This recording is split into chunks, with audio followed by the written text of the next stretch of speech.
Hey there, everybody. How you guys doing tonight? I am LAILANI of The Magical Solution. Thank you guys so much for hanging out with me tonight on my YouTube and on my Facebook page. I am super excited tonight because I have an amazing, beautiful goddess who is a friend of mine that I'm so excited to speak to tonight.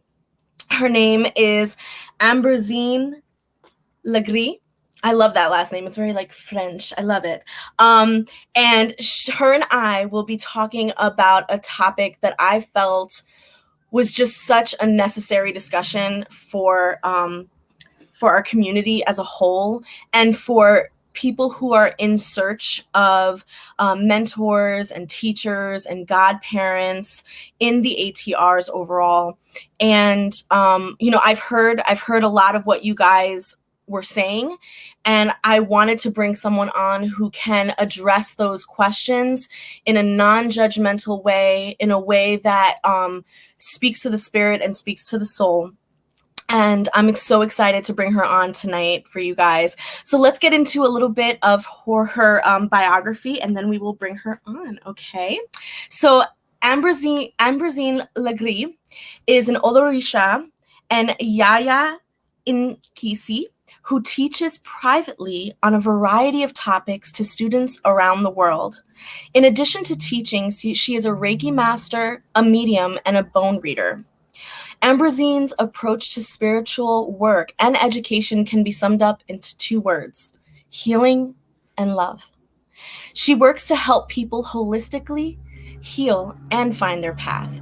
Now, I'm super honored to even have her on here tonight. It was difficult to get her here. She had taken a sabbatical from social media because she has been doing some amazing work in the community and community service by creating an organization for women and children in very challenging situations, things like domestic violence and abuse.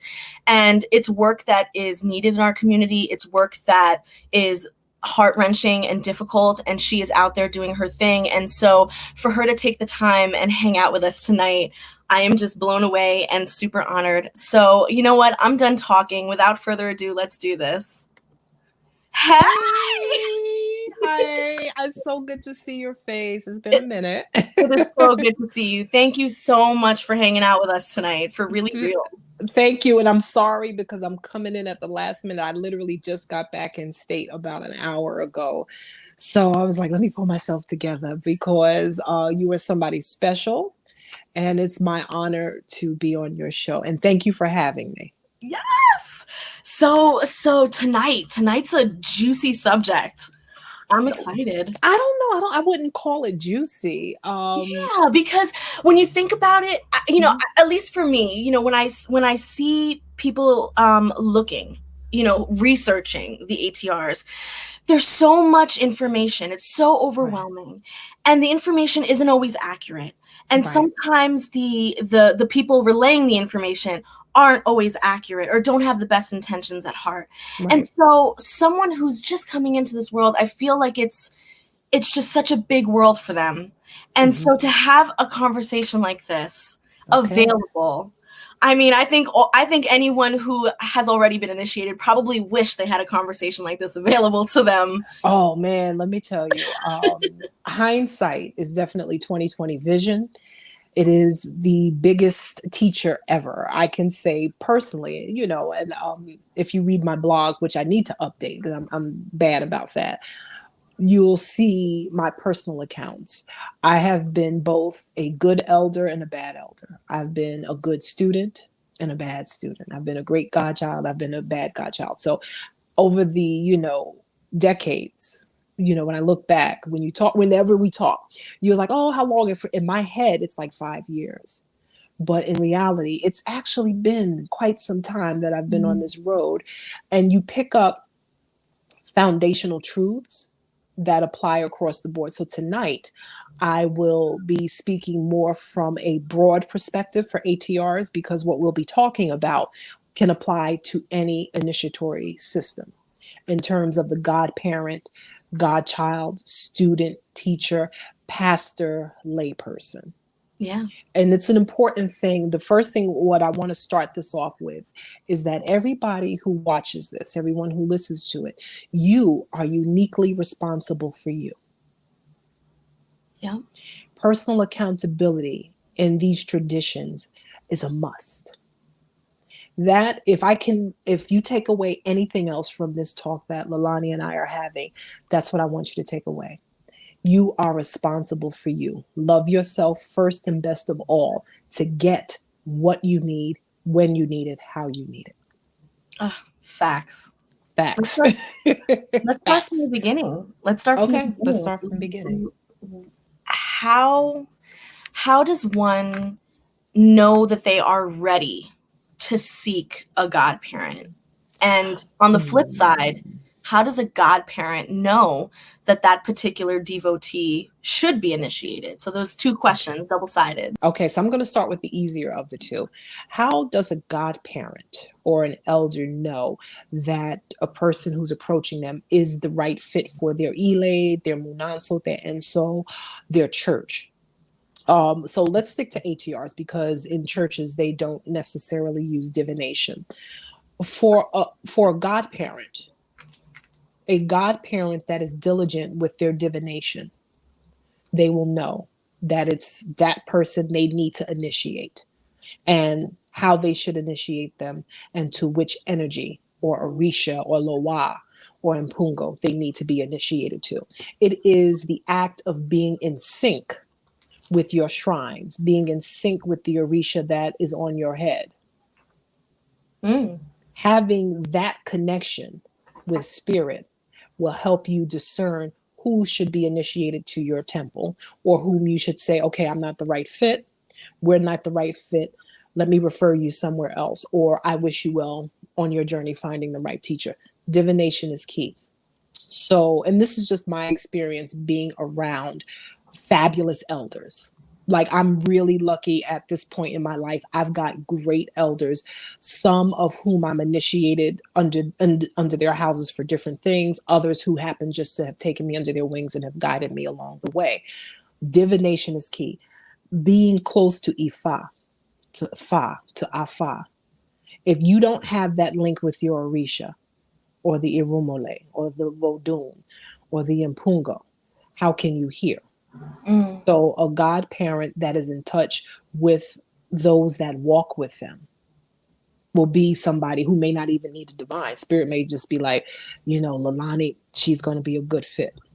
So that's the easier part of the question. Now, the harder part is, as a neophyte, as someone who is searching, how do you know that you're ready? You don't. The truth of the matter is you don't. We all get to a point where we feel uncomfortable. Nothing seems right. We feel a stirring. And, the Abrahamic traditions, Buddhism, whatever it is that you were brought up in, whatever your core beliefs are based in, doesn't feel good. It feels like a pair of shoes 2 sizes too small. That's usually your first sign. Not that you need a godparent, that you have some healing work to do so you can find a good godparent. Because you won't be a good godchild or a good student unless you're doing the healing work. That's my experience. I've seen it in my own personal life. I've seen it in the lives of my children. I've seen it in the lives of spiritual children and people who called me Ia, whether they're initiated to the Iles that I belong to or not. People who call me auntie. Not doing the healing work with yourself, your higher self, your Ori, whichever you call it, your Chi, which we call in Igbo traditions, that's the same thing as Ori or higher self, not doing that healing work before you get to the godparent. 9 times out of 10, well, let me not say that. 7 out of 10 times will ensure that you won't have a good match. Interesting. Because you haven't done the healing work. Is there ever a case where, someone would sort of force the initiation and kind of push it along despite not being healed? Like, absolutely. Even as a way, even as a way to heal themselves. So either coming to the tradition sick or coming to the tradition because there's a life-threatening situation happening to them. Right. So does that happen too? right. So there are different instances when people come to the traditions. When you are sick or you are in what I'm going to call for this session high crisis, such as you have death on you, you have cancer. Those are different situations. Those are situations where Ifa may say, or Fa may say, this person needs to be initiated to save their life.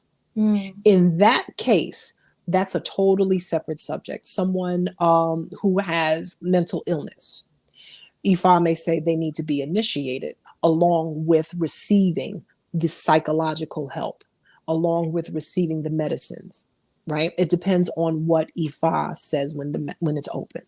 Gotcha. So those are different than somebody saying, I feel Oshun, because Oshun is popular, right? Yeah. We're gonna big up Beyonce. And y'all get ready for that influx. Right. Don't hit me with that. I wrote a post about how I feel about Beyonce and her thing. But anyway, we're going to use Yeye Oshun because she is divine and grand. So, you feel Oshun, and everything you read about Oshun or everything you read about Ogun and Obatala, it resonates with you. And you're like, I've got to initiate to Ogun. And you go out and search and search and search, and you find somebody that's willing to initiate you to Ogun. Yes, you can force an initiation. When our desire to have what we want versus what we need meets a priest willing to give you what you want because they have a need of money or they have a need of power or a combination thereof, then you'll get your initiation. Is that always right? Sometimes, it's like playing roulette. Right. You throw the dice and you crap out, or you end up getting lucky. And that's the beauty of Orisha. That's the beauty of Vodun. Sometimes we do things as human beings. We do things based from a standpoint of emotion, and I want what I want when I want it, how I want it. And the heavens know what the master plan is. They know what your destiny is. And despite pushing for initiation, despite pushing for certain rituals, the heavens work it out in your favor. Right. And that's the beauty of elevated ancestors and Orisha and Irumale. That's the beauty, because they'll work it out for you despite what we choose. Speaking of destiny, I hear a lot of things across the ATRs where you'll hear that certain Orishas are fighting over your crown. They want your crown. But if there's a destiny, are you born with the crown, or is that something that eventually you get, and therefore it leaves room and opportunity open for them to kind of fight over it? Oh boy, you try to get me in trouble with a whole bunch of folks. Just curious, because it makes a lot of sense in the sense of, when you have neophytes kind of jumping from house to house, right?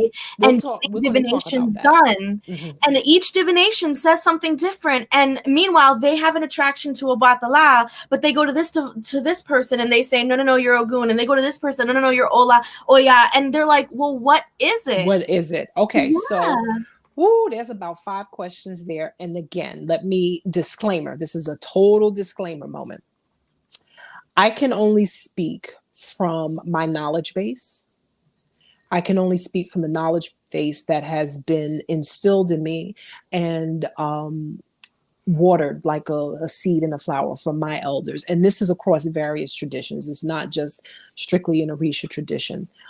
When we have, oh boy, there's so much there. We're going to start with the house jumpers. All right, let's do the easy stuff first. Okay. People who jump from house to house. I've heard elders say this across traditions. It has been my experience.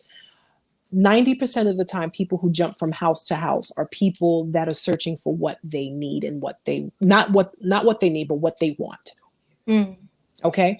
They want what they want. So if I don't give them what they want, if I don't teach them in a manner that they're accustomed to, or I don't give them certain information, they're going to go to your house. You may be a no nonsense yaya. You're too strict. Oh, she's a bitch. They go to this next person's house. And I didn't like that person. So 9 times out of 10, house jumping is not about the godparent. It's about the person. And that goes back to emotional capital. How sophisticated are you emotionally? Have you done the healing work that you need? So there's that question. In terms of destiny, so in the traditions that I'm initiated to, Palo Kambisa is totally different than Orisha traditions, and people tend to try to merge the two, try to find similarities, say they're the same, or Palo is the dark side of this. Bull, they're totally different traditions. But my belief through my initiations and my studies over the year, we all choose our destiny. We all have an Orisha, an Irumale, whomever, walking with us, and that is the person. In other Orisha traditions, because again, slave ships didn't stop in just one island, they went everywhere. So Orisha tradition is going to look different depending on its starting point. So if it's in Trinidad, it's going to be different than Cuba, going to be different than Oklahoma, going to be different than Germany, because we've got people in Germany initiated to Orisha, right? So when you have the saying fighting over Orisha, fighting over your head, I personally don't subscribe to that. But I understand where they're coming from that. So that means that you have two energies, two or more strong Orisha energies that carry you and walk with you to help you along your way. And when you get to initiation, you get to your throne, then it will be determined by the council of Babalaos or whomever, depending on the house that you're in, which Orisha should be crowned to your head. Nice. So now you have the question of, okay, I went to 4 different Babalaos, I went to an Iya, blah, blah, blah, blah, and each of them gave me a different Orisha. That's a sticky one. In my experience with the elders that I have, and now mind you, the elders that are mentors to me, actual physical godparents, actual Ojubonas, their readings always line up. Ifa, Fa. I can go to one who's an Ifa priest and another who's a Fa priest, and the Odus may be different, but it's literally the same thing down to the last period of the reading. Wow.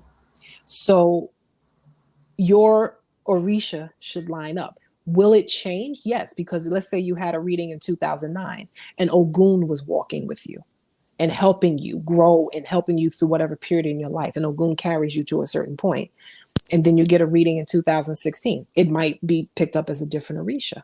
And then when you get to that part of initiation, Oshun may show up and say, "Oh, nope, she's mine." So are you saying that the crown can change throughout time? I'm not going to say that. I'm not going to say that. Okay. It's possible that you may get a reading and they may say, Orisha A is your Orisha. And then whatever happens in heaven, because we're not privy to heaven conversations. Right. Right. So A may be in front and everybody may think that this is it, but really this is it. And this will be revealed at initiation. Wow. So this is why you hear often, don't get fixated on one particular Orisha, because we're human beings. We may be very wrong. We're not Babalaos. We're not Ianivas. We don't have access to that. We don't know how to read that yet. And you may guess wrong. The divination aspect of it, just to kind of close off this particular piece of the conversation, because this is interesting. I see a lot of it online where someone will say, an Orisha came to me in my tarot during my tarot reading, or an Orisha came to me in my dream work, or an Orisha, I was at one of those timbors or parties, because they don't know how to say it, and I felt like one of them came down on me. Okay. Right. And so these are all experiences that I've heard, I've seen, and I call shenanigans. But at the same time, I do want to know from you, is that even possible? Is it possible for an Orisha who is trying to reach out to someone, to a devotee who does not have access to maybe a Babalao or these other kinds of systems, to maybe reach them directly? Is that possible? Oh, you got these loaded questions, and I'm gonna get emails and people like hitting me with the wet You don't have to noodles. answer it. We can say, you know what, Leilani, I'm not answering that one. Skip I'm going to answer these questions in a very broad sense. So, okay.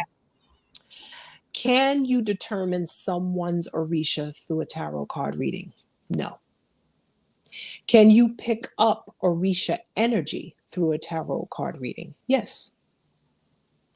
I'm a bone reader. So when I throw my bones for a client, if there is a specific energy or deity, it will show up in my bone set. That does not confer the actual Orisha on that person's head. It does not. It just tells me that's the energy that is heavy and present at that time. I will stand by this. You cannot determine who's someone's Orisha through tarot card, through bone reading. Can you see the energy and then the energy turn out to be the Orisha? Absolutely. Nice. But can you sit down and you get your Thoth deck, you get your Rider-Waite, whatever you're using, and go, oh, you're Yemoja. I say no. I say no. But you can see the Yemoja energy with that person. Right. At that particular point in time. Yes, that does happen. So, okay. So we got that one. Ooh, boy, you're trying to get me in trouble. What's the next? What was the second? There was a second part to that. No, that was pretty much it, because okay. I know a lot of people do end up now they get that in a reading. Someone says, oh, I see, Oshun with you or whatever. And they rock with it. So and then they rock with it. Right. So here's the thing with that. And this is a word to people who are searching. So you get a reading, you get a bone reading, card reading, whatever case may be, even with runes. A good reader, depending on their knowledge base and how well they access spirit, can pick up on things. Right. So you get this reading, or you have a dream and you're in an all white room and everything's all white and you think it's Obatala talking to you. Can that happen? Absolutely. We as people have got to stop putting very human traits on Orisha. Right? Oh, Orisha's reaching out to you to tell you something. That might be your ancestor. That might be a member of your Egbe trying to get you a message and not Orisha. Yes. We need Orisha. Orisha don't need us. Right? Yes. So they may be trying to get you a message. Right. So we have to be careful. This is where discernment and wisdom comes in. You have to be wise and discerning. So if you can't interpret your dream to find out, well, was Obatala really speaking to me, or was my ancestor telling me by putting me in this white room, I need to calm down and think clearly, and perhaps go to a priest who can make an offering to Obatala on my behalf. Yes. Okay. That's wisdom and discernment. So that's across the board. That's just not an Orisha tradition. That's even in Palo. That's in Odanini. That's an Igbo tradition, even in Vodun. These are the things that we have to be wise and discerning about. Not everything, because right now Orisha's hot, and a lot of people are romanticizing Orisha. So it's Orisha, Orisha, Orisha. You have to be. So I'll say this. So let's say you are Irish, and you are fixated on Yemoja. Is it really Yemoja, or is it one of the deities, one of the energies that walk with your family that is not from Africa? So this is wisdom and discernment, knowing what walks with you. If you're Hindu and somebody says, oh, that's some fiery energy, you got to initiate to Shango. No, you need to look at the deities of your culture. Right. That is more likely to be true than Orisha. Would it be safe to say, in a nutshell, this first part of the conversation, would it be safe to say that when you're on your search, to really look at your mental health and your mental state, making sure that you've addressed your shadow, you've addressed any traumas you needed to address, that you have a good connection with your ancestors, even if it's mild, just something yes. to hold on to. and wisdom and discernment. Would you say Absolutely. that those 4 things are a great first start for someone who's beginning their search? Absolutely, because it's like building a house. You're not going to build a $10 million house on the sand at the shore. There's no way you're going to be able to lay the pillars for the foundation in the sand. Right. You build a house on a firm foundation. Have you addressed, or are you addressing? Because addressing trauma, addressing our broken hearts, addressing our self-doubts, it's a lifelong process for virtually everybody. Yeah. Okay. So are you addressing those emotional things? Are you doing the work to heal yourself and to forgive yourself? Because what we bring as baggage to our initiations, we bring it to our initiations, and and then you're going to have to do a whole bunch more work. So now you need to learn your Orisha. You need to deal with the energies of initiation, and you got to heal. Do the work first. Yeah, I've heard that when you bring your baggage through the initiation and to that initiation, it actually exacerbates the situation. Oh yeah. And causes, they say that the spirits, your ancestors, your Orisha, your spirits in general, will kind of throw it all out on the table and force you to deal with it. Yes. Throughout this whole process. That has been my personal experience. It happened to me, my first initiation. I had some things that I had not resolved, and baby, it wasn't even 7 days. all my shit was on the table. But I've seen it for myself in my own life. And as time has progressed and I've gotten other initiations and I've elevated and have done the healing work. Mm-hmm. I've done work on how I think, how I feel, and I want to thank my my godmother and my Ojibona for that. Doing that healing work made, my last initiations so sweet. Awesome. So I don't care if it's an ATR tradition. If you're going back to the Baptist church, you want to convert to Judaism, you have to do the healing work. Yeah. You have to do the healing work. It's important, because how can you receive spirit and grow and elevate if you still mad at your mom for taking you to church 5 days a week? And let's not forget too, those traumas, mm-hmm. and the mental health aspects that have not been addressed, right, also leave you vulnerable to being prey and to predators. Yeah, very much so. Community. And in any community, but specifically because we're talking about ATRs, right? Yeah. And that's okay. So we have mental health. So those who are experiencing depression, if you've been diagnosed with any condition, I encourage you, seek counseling, professional counseling with licensed professionals. There's nothing wrong with getting counseling. There's nothing wrong with going to a counselor to say, I'm dealing with anger. That's part of your journey of being initiated in a healthy way. If you're depressed, there's the National Suicide Helpline. If you feel, especially during the time of COVID isolations, if you feel trapped and alone, reach out for help. Because believe it or not, the help that you get with the counselor is part of your healing process, which will make the initiation process that much better. So for those that are not suffering with mental illness or depression, we're getting to the group of, I feel Shango. I feel Legba. I'm a child of that shoe, and I'm dressing in red and black, and I'm doing this and that. That's the me crowd. Right. That's the notice me crowd. That's I want what I want when I want. I say to you, slow down. Slow down. You have to understand the responsibility to self, to your ancestors, and to your Orisha before you demand that this initiation. I got my 5,000. I got my 10,000. I got my 1,000, whatever the course of initiation may be. Slow down and work on the things that plague you. Mm.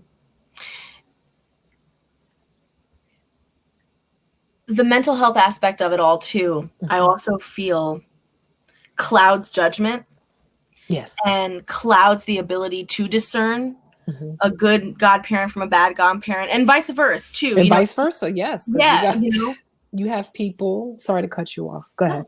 No, you have people who are legitimately initiated. Their initiation is legit from A to Z, from 1 to 10.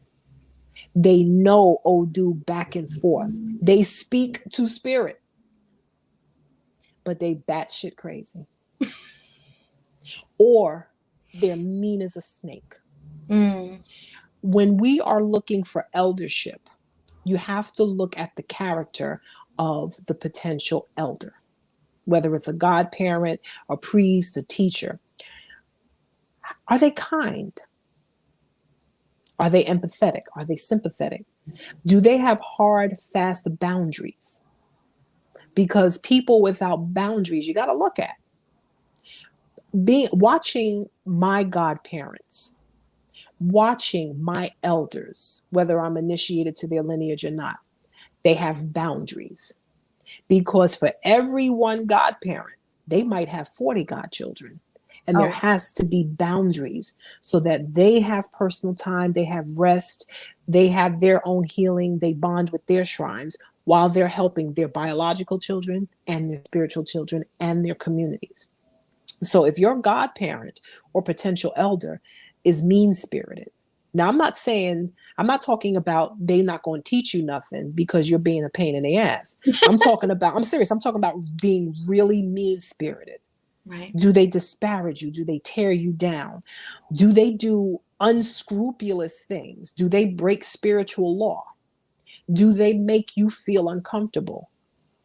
Do they did they make sexual advances? Do they make sexual jokes? I had a god sibling who would send me raunchy, nasty, pornographic text messages until I told that person one day, I was like, are you crazy?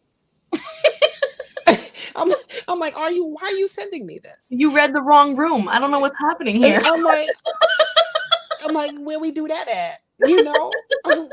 So if a person, I don't care if they're an elder or not, if they make you feel uncomfortable and if something doesn't sit right in your spirit, that is not the person for you.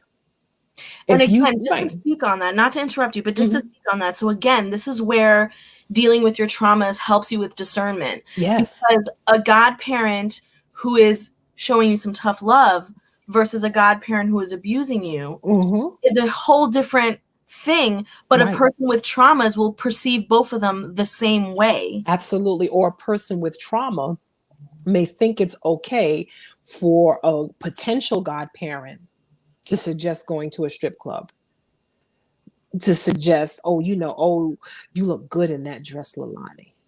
Absolutely not. Right.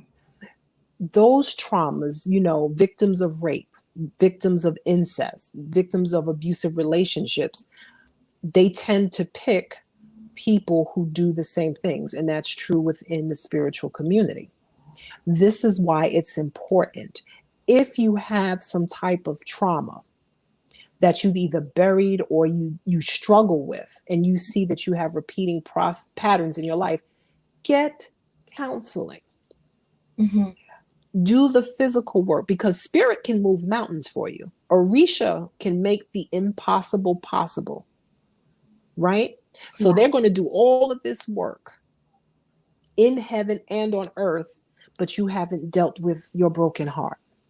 So just to play devil's advocate, because right now, I don't want the new adept or the neophyte to look at this and go, why is it always on me? Why is it always on me? Right? And I do feel that there can be something said about the cultural differences too, that where communication and perception can be kind of broken down or not be understood or met, So, I mean, is that possible? Is it possible that, for example, you find a godparent and you are lucky enough to get one that is like, knows their stuff, plucked fresh out of Africa, just perfect in every possible way, right? But there's a cultural difference there. When they speak to you, maybe the way that they're speaking is rough around the edges, but to them that's normal, and to you, the little American who's not used to being yelled at, can hear that and go, oh my God, And I feel like sometimes that does happen. I do feel that there is a communication breakdown because simply the cultural differences are there. And have you observed that? And how can you speak on that? Oh, okay. This is not going to be popular Okay, do it. with a lot of the new people coming on board, and even people who are involved in ATRs. We are each uniquely responsible for ourselves. You are seeking Orisha. They are not necessarily seeking you. And when you find the perfect godparent, you already know that they may not speak your language. You already know that there's a cultural difference.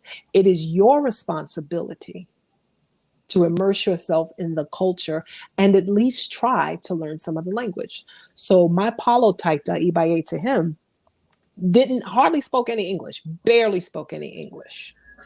And he wasn't going to learn any English. He wasn't going to fly to New York unless I said, I needed you here and here's your plane ticket and this is where you're staying and I'm gonna feed you and take care of you. What did I do? I flew to Miami 3 to 4 times a year. And whatever I didn't understand, I had 2 translation apps.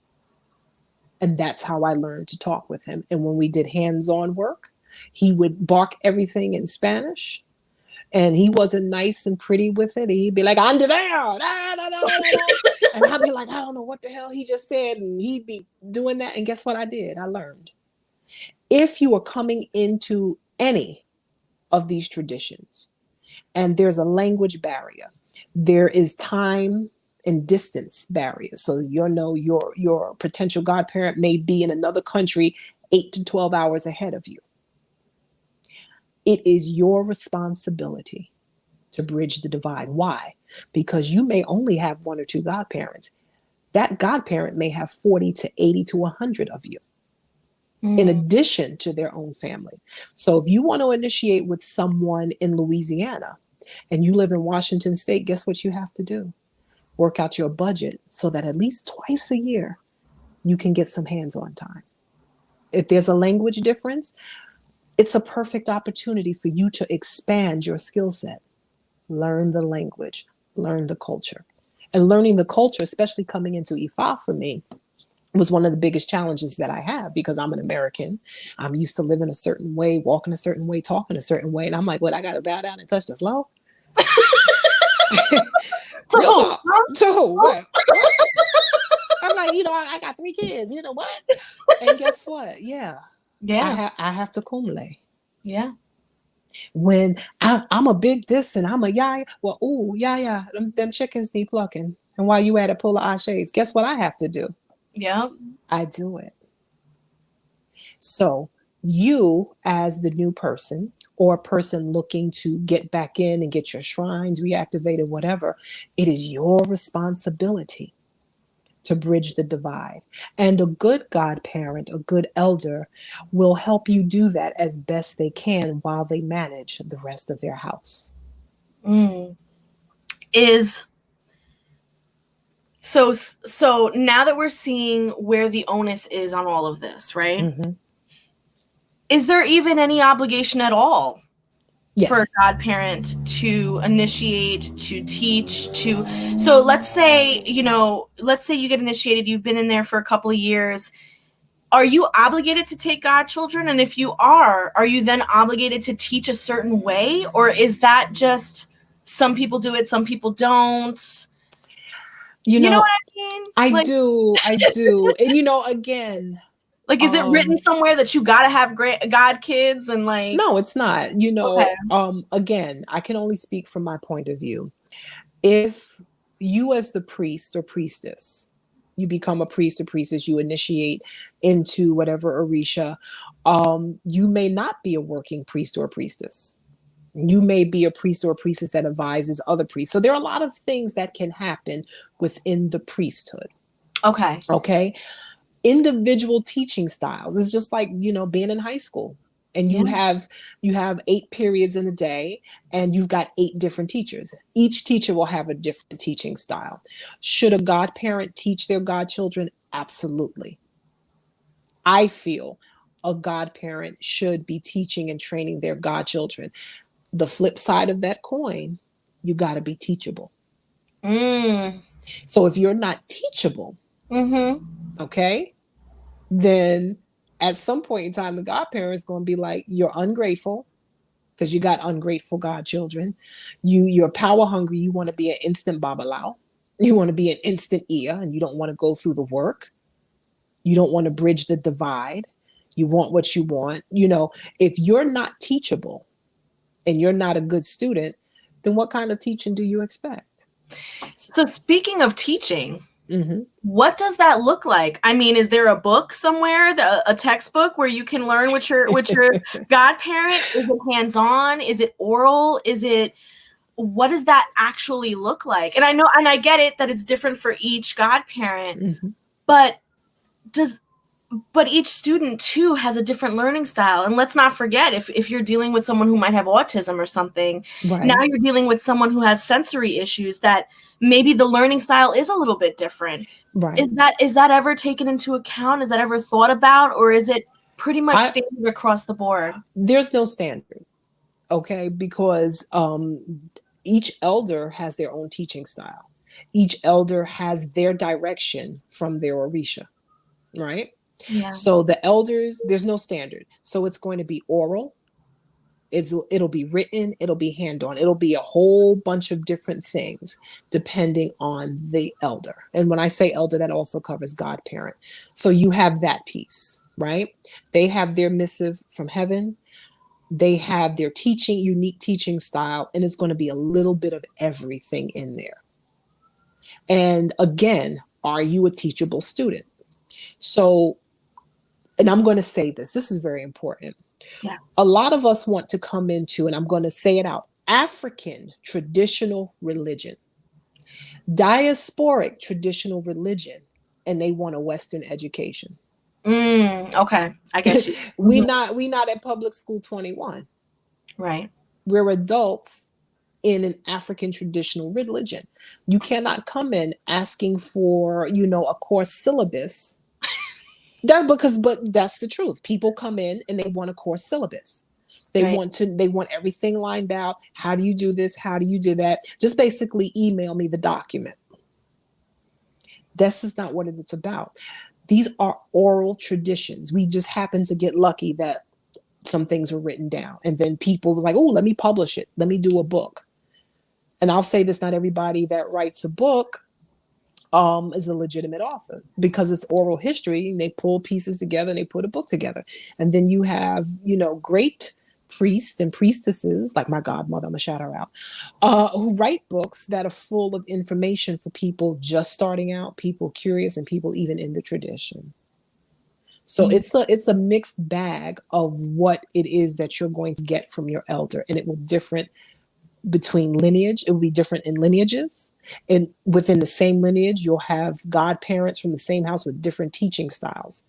It'll be oral, it may be written, it will be hands-on, but you have to be teachable. And like I said, you can't come into an Ile, a Munanso, and expect somebody to give you a syllabus and Right. tell you when your homework is due. You have to put forth the effort. And I know it seems like we put the onus on the person seeking, but it is on you. Yeah. It Yeah. really is, because at the end of the day, you know, Oshun's going to be like, well, what'd you do? Right. Well, my godmother, your godmother gave you this on May 4th, and you didn't like the way it was, and you kept calling her, but she told you she was dealing with somebody who's in the hospital having a crisis. So these are the things we have to look at as seekers. Yes. That ultimately accessibility is not as transparent, it's not as accessible as they want it to be. Right. It's not black and white. It's not black and white. And that information doesn't get sent out all at once. It's piecemeal because of those orals and those traditions, right? Like sometimes they're happening while you're plucking the chicken. Sometimes a story will be told to you, or while you're cleaning something up. Sometimes a lesson will be given. So it's not all like in one shot, right? Right. It's not. And I won't use the word piecemeal, because piecemeal has a negative connotation that somebody's just purposely dripping it out. Gotcha. You do have people that purposely piecemeal because they want to string you along. We're going to look at this from the positive aspect. Godparents that are working priests, that are working elders in their communities. they're not piecemealing it to you. They're giving it to you based on how you progress. So, you know, the person who I want to know how to do this ritual. I want to know how to do this ritual. Well, hell, you don't even know how to pluck a chicken. How are we going to give you the responsibility of doing rituals to Shango and you can't do something as simple as sweep the floor? Right. It's that deep. And we Right. cannot think as seekers, as neophytes, as new initiates, that we're above doing the groundwork.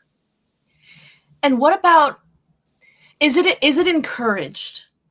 Because I've kind of seen it from both angles, from godparents. Is it encouraged to do your own research and then come back and ask questions? Or is that something that's kind of frowned upon? Because I've seen where on one side the godparents are like, learn the traditions, learn this, learn that, and then we'll touch base and we'll fine tune it. And then you have others that say, I don't want you to question anything. I don't want you to learn from anyone but me. The information is going to be skewed from other elays and other houses, and you're going to get the right stuff from me and from me only. Do you have an opinion on that perspective? That's it's not tricky.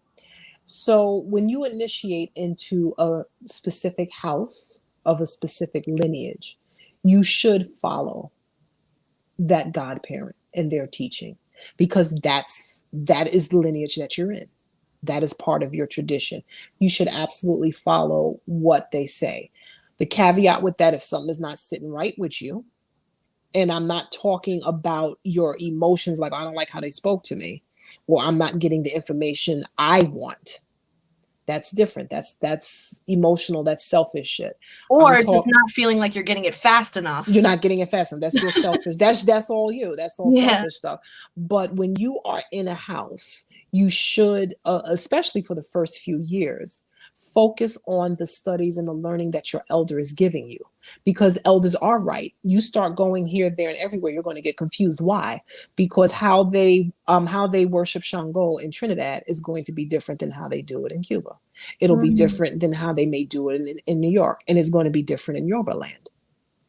So you should focus on what your godparents, what your Aluo and your Ojibona are teaching you, because that cuts down on confusion, and that is your lineage.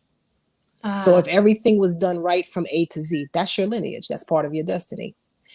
Don't confuse yourself. If you have a godparent that is open to Q&A, then by all means said, hey, you know, I saw this, and how does this fit in my life? How does this fit in with our Ile or our Munanso? So if you have a godparent that's open to that and has that teaching style, then you should do that. If they're not open to it, pay attention. Pay attention.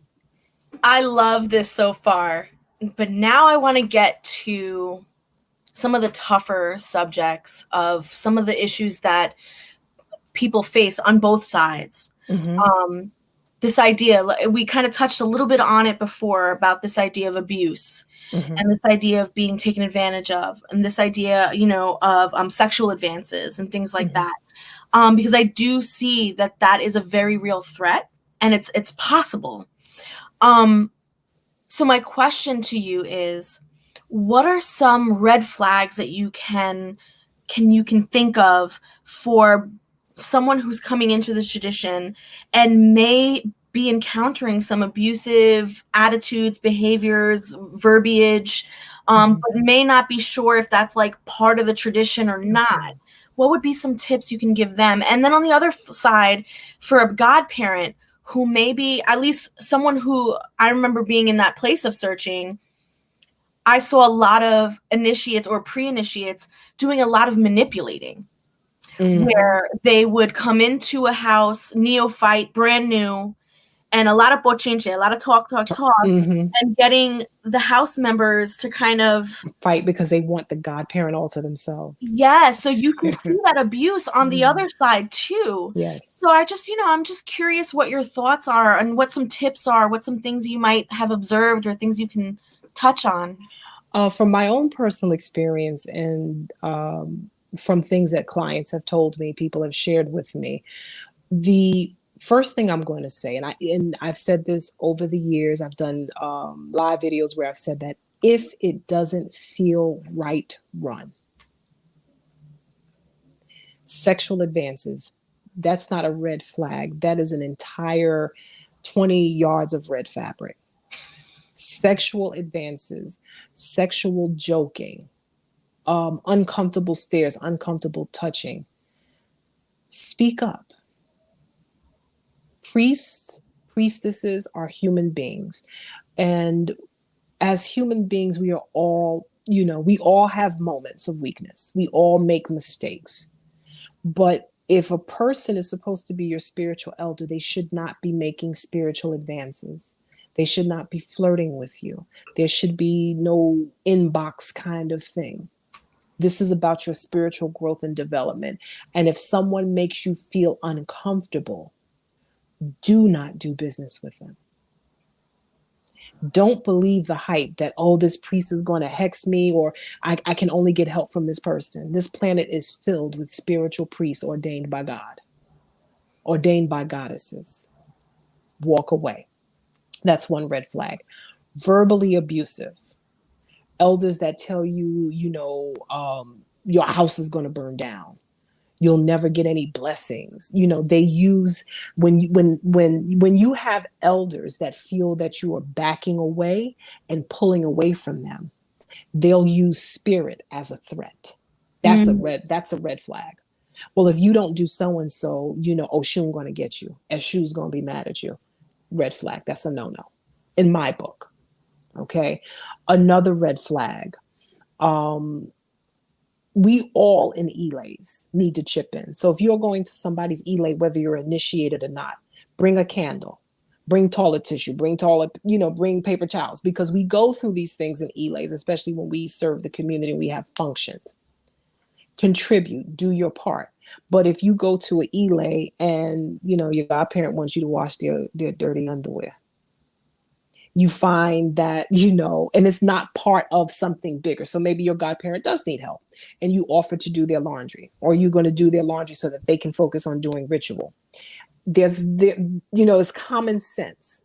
Right. You want to contribute. I contribute to the elays I'm affiliated with. You want to contribute to the elay, but you find that, perhaps the cousin of the godparent is texting you for money. Stuff that you wouldn't tolerate under any other normal circumstances. Just because it's a spiritual setting, you shouldn't tolerate it. Right. Those are the kinds of red flags.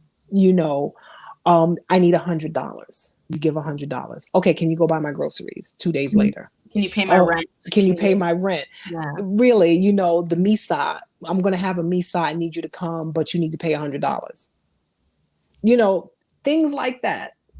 Manipulation, very manipulative things, playing with your emotions, using spirit as a threat because you won't acquiesce to whatever they want to do. The flip side for godparents, new people coming in, causing dissension in the ranks because they want the godparents' undivided attention. Most elders that I've met, both good and bad, right? Let me scrap that. Let me take that off the table. Elders that I've met that are challenged with some of the things that they may say and do, and elders that aren't challenged. When they're in touch with their shrines, no matter what they're doing, their shrines will tell them, she's trouble. And they'll keep an eye on that person. And that'll be the person that will say, oh, that godparent is bad. I'm leaving the house because they da-da-da-da. That's because the godparent sniffed out your shit. Wow. Okay. So if you're going into a house, that does not mean that you have full access to your godparents. As a new person, you're going to have a million questions. When you get an elder that gives you time, respect their time. Don't bring your ego into it. Why? There's one of me, and I probably have about 30 of you at any given time. And I've got my own children, and I've got parents. So these are the things that we have to think about as seekers of higher truth, seeking to elevate and expand and working with our ancestors. I don't care if it's an Egbe priest, a Gungun priest, a Risha priest, Vodun priest. As a seeker, you must be respectful of people's time, and please don't bring your ego into it. Because the one thing that will get you put out of the elays that I belong to and the insults that I belong to is if you come and tell an elder what they're doing is wrong, or that I saw it on the internet, or this Bible or this ear do it this way. Let me tell you, the door will hit you where the good Lord split you. We won't say don't let it hit you. We will make sure it hits you. You need to get to going. People bring their ego and they bring Right. their Wikipedia and YouTube knowledge to Right. somebody that's been, sitting on the mat studying Odu every day for 30, 40 years. And you got the nerve to come and tell them, well, I'm Oshun. And they're going to go, oh, no, Ifa say you Ogun. And then they're going to get, we have to be far more humble with our elders, especially when they're good. But the red flags are the same in a spiritual situation as they are out of a spiritual situation. Facts. They're the And, same. and you touched on it with this idea of walking away. Mm-hmm. And I feel like that is always a tough one for a lot of people. It's hard. Because you've invested so much money and so much time and so much faith in the group that you signed up for, the lineage that you signed up for, and the spirits that you're working with, to then just say, bye-bye, I gotta go. Like, this situation got sour, and I gotta go. And that I can't even imagine. I can't, and I know you said you've been through those processes before. Mm-hmm. How does one walk away? Because I mean, like you touched on, there have been situations where people have been threatened. If you leave, like, it's like almost like a all in or die kind of situation. Yeah, it's hard. I can speak from my personal experience. I won't speak for anybody else. That has been one of the hardest things that I ever had to do, was to walk away from a house where I genuinely loved the Baba, genuinely loved the members of the house, genuinely loved the ear of the house. But it was that one thing that I was just like, that's a deal breaker. Right. When you see things that go against your core beliefs as a human being, that go against your spiritual beliefs, I don't care if you paid $100,000, walk away. It's not, your spiritual elevation is priceless. Peace of mind is priceless. And I say this from the bottom of my heart. Walking away from a house that I enjoyed, that I loved, that I looked forward to going to, was difficult. But the moment that I walked away, and I walked away in good faith and integrity, let me tell you, the heavens opened up and I was blessed 1,000 times over. When you walk away, and I'm going to say this to anybody who may be in difficult situations, when you walk away from unscrupulous elders, whether they're your biological parents, your partners, or whatever, walk away without bitterness or malice in your heart. That is very difficult to do. And you'll have bochinche, people around you will, you should tune it out. Do your spiritual wash your ori, do a whitewash it 1,000,000 times if you have to. You have to let the bitterness and anger go, because guess what? It's only money. If you made the money to initiate one time, you can make the money to do something else again. Fact. You have to take that perspective when the situation is not right. And I'm not talking, again, because we keep saying this, I'm not talking about you're not getting what you want the way you want it. I'm talking about a genuinely abusive spiritual relationship. I'm talking about, being with a godparent who says something that, I don't know nothing about Olorisha, I don't know nothing about Mpunko, but I know that is wrong. Walk away. And even if they threaten you, walk away. Why? Because God has ordained millions of priests, and there's somebody out there There's for somebody you. else. There's somebody else out there for you. Always. Never It's lose true. hope and never lose faith. Never lose faith. Facts. Let's leave our people here tonight with just a couple of tips on both ends, you know. Okay.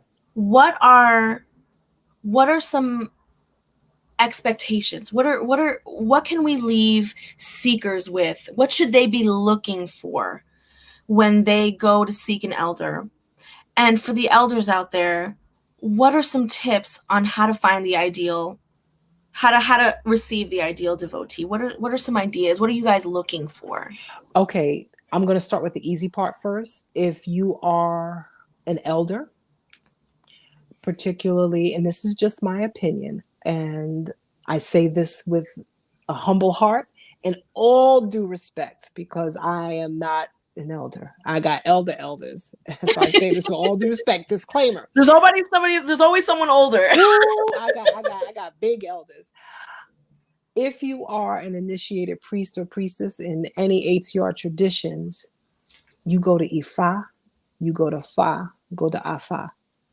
They will tell you who is the right godchild for you, whom you should be helping. And if it's somebody that you don't want to help, and Ifa says you need to help them, you help them. That's real easy.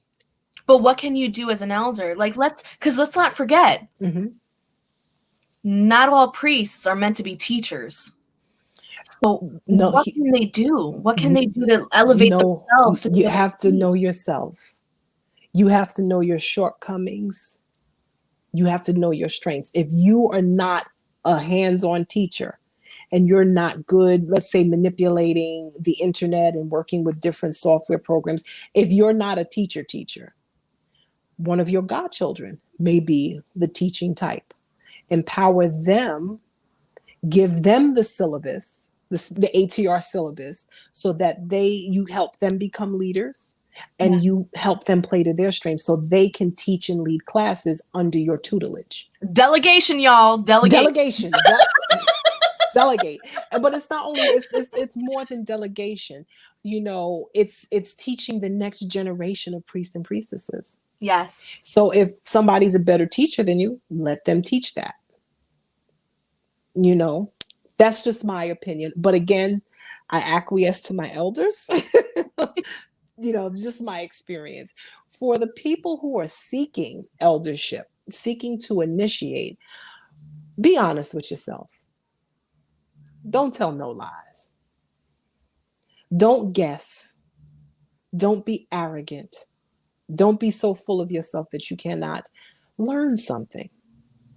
When you come to an elder, keep your ego at home. Empty your cup and be willing to receive brand new information.